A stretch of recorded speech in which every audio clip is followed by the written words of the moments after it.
So do you believe कि marriage में किस हद तक कॉम्प्रोमाइज़ होना चाहिए? एक्चुअली मैं ये वर्ड कॉम्प्रोमाइज़ नहीं यूज़ करना चाहती, बट आजकल की जो जनरेशन है वो शादी के लिए इतनी फॉर नहीं है. They have lot of misunderstandings, negativities about शादी. वो देखते भी नहीं है पॉजिटिवली शादी की उसको. हाँ बिल्कुल. उनको उन्होंने एग्जांपल्स भी अपने आसपास अपने शायद पेरेंट्स की भी ऐसी देखी जो उन्होंने इतनी अच्छी शादियां शायद नहीं देखी. तो अब जो जनरेशन आ रही है वो काफ़ी एंटी मैरिज आती है, मुझे लगता है. या बहुत कंसर्न्स हैं. तो आप क्या कहेंगे? और सबको सब कुछ चाहिए. कुछ चीज़ों पे आप कॉम्प्रोमाइज़ करें, कुछ चीज़ों पे दूसरा कॉम्प्रोमाइज़ करें. और फिर वही बात है, शादी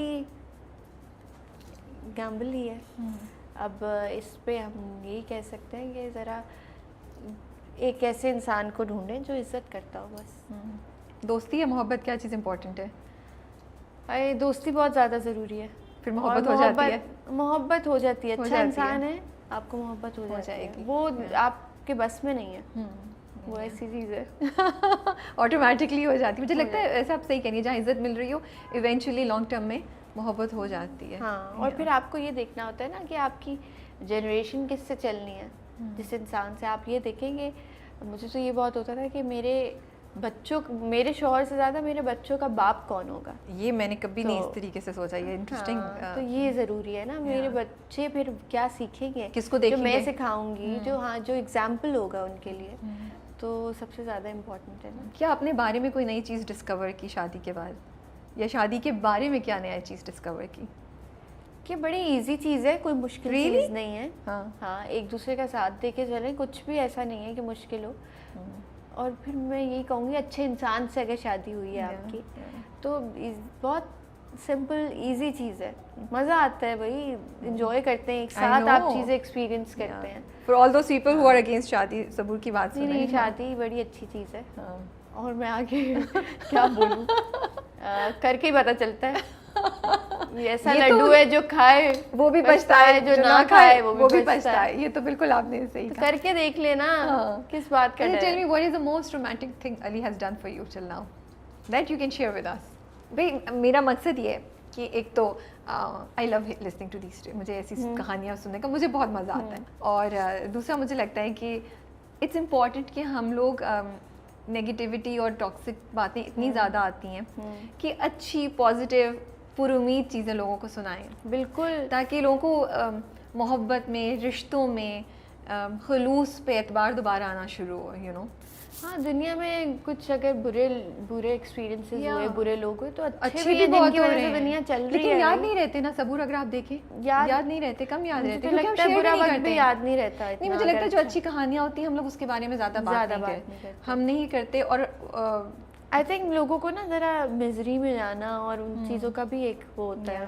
बट लोग वैसे भी लाइक अभी आप ओपनली शेयर कर रही हैं. Everybody is not that okay to share details. अच्छा, खैर कमिंग टू कहानी, बताएं अली ने what is the most romantic thing. Ali ने आपको अच्छा, मेरा ये मुझे हमेशा से होता था कि कोई ऐसा मेरी लाइफ ये मोमेंट मुझे चाहिए कि मुझे ज़रा नीज पे जाके रिंग दें और सब. तो मुझे नहीं पता था. जब शादी के डांसेस थे, प्रैक्टिसेस तो हो रही थी, लेकिन बीच में अली ने वो प्लान किया हुआ था कि वो बीच में ही आके उन्होंने मुझे रिंग दी थी और सब. तो वो मेरे लिए बहुत एक तरह सरप्राइजिंग सी चीज़ थी और मैंने बहुत इंजॉय की थी. उसके अलावा अली काफ़ी रोमांटिक है. और कुछ ना कुछ होता ही रहता है. एक दफ़ा मैं लाहौर गई हुई थी, मुझे नहीं पता था, और अली अपने काम से कहीं और गए हुए थे, तो मुझे एक सरप्राइज़ मिला था, वो वहाँ आ गए थे. नाइस. ऐसी बहुत सारी चीज़ें होती रहती हैं. अली मुझे रात में जब भूख लग रही हो कुछ ना कुछ बना, मैं कहूँ ना मुझे भूख लग रही है, तो मुझे एक अच्छा कुछ बना के भी दे देते हैं. हाँ, wow, that is the sweetest thing. हम दोनों करते रहते हैं ऐसी चीज़ें, लेकिन ज़्यादा अली वैसे. अब आप बताएं, आप जवाब में क्या करती हैं? Are you as romantic as he is and as expressive? मैं, या आप थोड़ा संभल के? हाँ बेचारे अली. हाँ, तो अली को होता है कि आप इतनी एक्सप्रेसिव नहीं है और सब, लेकिन मैं भी हूँ. मुझे लगता है मैं अपने ना एक्शन से ज़्यादा एक्सप्रेस करती हूँ, वर्ड से ज़्यादा. हाँ, वर्ड से इतना ज़्यादा नहीं कर पाती, पता नहीं क्यों. कि मैं कर नहीं पाती। Sing a song for him now. अरे प्लीज नहीं। और क्या, इतना से तो कर वो तो सकती है ना। आप कभी मेरे सामने गुनगुनाई भी नहीं है। तो अब क्योंकि आज मैं आज इतनी देखिए, this is the biggest surprise he can get. मैं अच्छा सरप्राइज दे दूंगी कुछ और। अच्छा चलिए, एक अच्छा सा खूबसूरत सा मैसेज। She is blushing.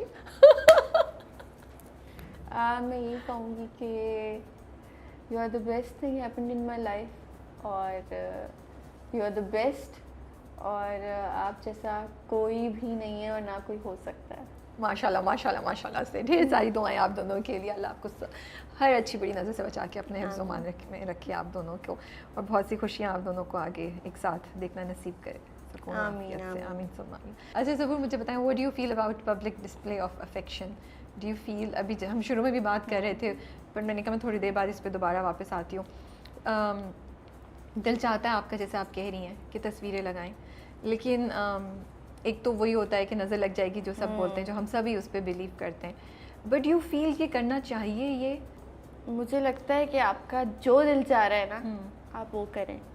और बस ऐसी चीज़ें करने में, क्योंकि ये इतनी प्योर चीज़ें होती हैं, बिल्कुल कोई मोटिव नहीं होना चाहिए पीछे कि अगर ये चीज़ कर रहे हैं हम तो हमें इस चीज़ से कोई फ़ायदा चाहिए, या अगर हम एक्टर्स की बात ले लें कि इसलिए हम अपने कपल को सेल नहीं करें। हाँ, आपका दिल जा रहा है कुछ करने का तो करें, इसलिए ना करें कि इससे कुछ फ़ायदा मिले। क्या वो की कपल बन जाएंगे, दी कपल बन जाएंगे? हाँ, तो बस यही कहूँगी। बाकी इजहार करें अपनी मोहब्बत का, छुप के करें, दुनिया के सामने करें, जैसे दिल चाह रहा है वैसे करें, बस एक्सप्रेसिव हो।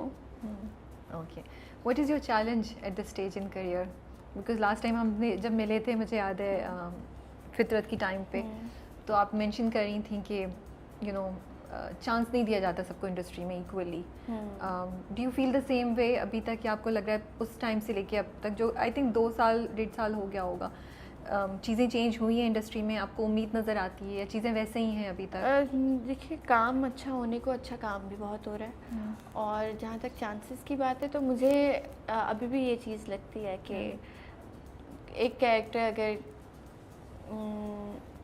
एक हीरोइन नहीं है और एक दूसरी अच्छी एक्ट्रेस है, वो बेहतर कर सकती है। लेकिन जो अभी ट्रेंड पे चल रहे हो या ज़्यादा सोशल मीडिया फॉलोअर्स हैं, हाँ, ये सोशल मीडिया फॉलोअर्स कह लें, या अभी इक्वली नहीं मिलता चांस। मुझे लगता है अभी बहुत अच्छे अभी भी नहीं एक्टर्स मिलता हैं। नहीं, वो तो आई थिंक चलता रहेगा इससे। और आपकी लक, ये काम ऐसा है, आपकी लक पे भी बहुत डिपेंड करता है। बाकी ये कि मेरी अभी तक की ये है कि मुझे एक चीज़ अच्छी लगी, जो मुश्किल की वजह से, कि मैंने पहले नेगेटिव कैरेक्टर्स बहुत कर लिए थे। तो मुझे सब ये कहते थे कि नेगेटिव बहुत अच्छा करती हो, नेगेटिव बहुत। तो अब मुझे ये लगा है कि अब ऑडियंस ने ये बोलना शुरू किया है कि नहीं, पॉजिटिव भी कर सकती हूँ। तो मेरे लिए ये एक अच्छी चीज़ थी, और ये मेरे लिए चैलेंज भी था कि मुझे ये चीज़ हटानी है कि मैं बस नेगेटिव ही अच्छा कर सकती हूँ। तो दोनों कर सकती हूँ, सो ठीक नहीं, बहुत अच्छा कर रही थी आप। तो बाकी ये कि एक जो अभी मसला ये है कि स्क्रिप्ट्स अच्छी ढूंढना ना, ये मेरा टास्क है कि मुझे अच्छी स्क्रिप्ट्स मिले। अच्छी स्क्रिप्ट ढूंढना और अच्छी मिल जाना बड़ा मुश्किल काम है, अच्छी लिखी जाना। क्योंकि आप ऐसी चीज़ें भी हैं कि आप कहो कि आपको ये स्क्रिप्ट करनी है, या आपके पास है या किसी डायरेक्टर के पास है, लेकिन वो चैनल एक्सेप्ट नहीं करता। ओके, क्योंकि वो वही करते हैं जिन पे रेटिंग आ रही है उनकी। तो मल्टीपल चैलेंजेस हैं that you guys are facing. हाँ, सो बाकी ये मैं आप लोगों से ये कहूँगी कि मैं काफ़ी लोग ऐसे हैं जो सिर्फ प्राइम टाइम के जो है ड्रामों को रिव्यू करते हैं। ये इंटरव्यू शुरू होने से पहले भी मेरी क्लास ली थी सबूर ने। तो ये I think this is not fair. अगर हम किसी सब्जेक्ट को लेके ड्रामा बना रहे हैं और वो 7 बजे या 8 बजे पे चल जाता है, ये हमारा फॉल्ट नहीं है। कभी कभार हमें कमिट भी किया होता है कि 8 बजे का ड्रामा है, लेकिन बाद में ऐसी सिचुएशन बताते हैं हमें, और अगर हम 20 ड्रामे से बैक ऑफ कर दें तो वो भी गलत है कि 9 बजे चल जाएगा। तो ऐसे सब्जेक्ट्स होते हैं, क्योंकि हमसे क्वेश्चन किया जाता है जब हम इंटरव्यूज़ में आते हैं कि आपको क्या लगता है कि आपको ये मैसेज देना चाहिए था या आपको ये मैसेज नहीं देना चाहिए था। तो मुझे लगता है जितनी रिस्पॉन्सिबिलिटी हमारे ऊपर है उतनी आप लोगों के ऊपर भी है। तो जो अगर हम किसी सब्जेक्ट पे किसी कॉज पे ड्रामा बना रहे हैं तो उसका रिव्यू क्यों नहीं किया जाता, चाहे वो 9 बजे पे है 7 बजे पे है। I love Sabur for this.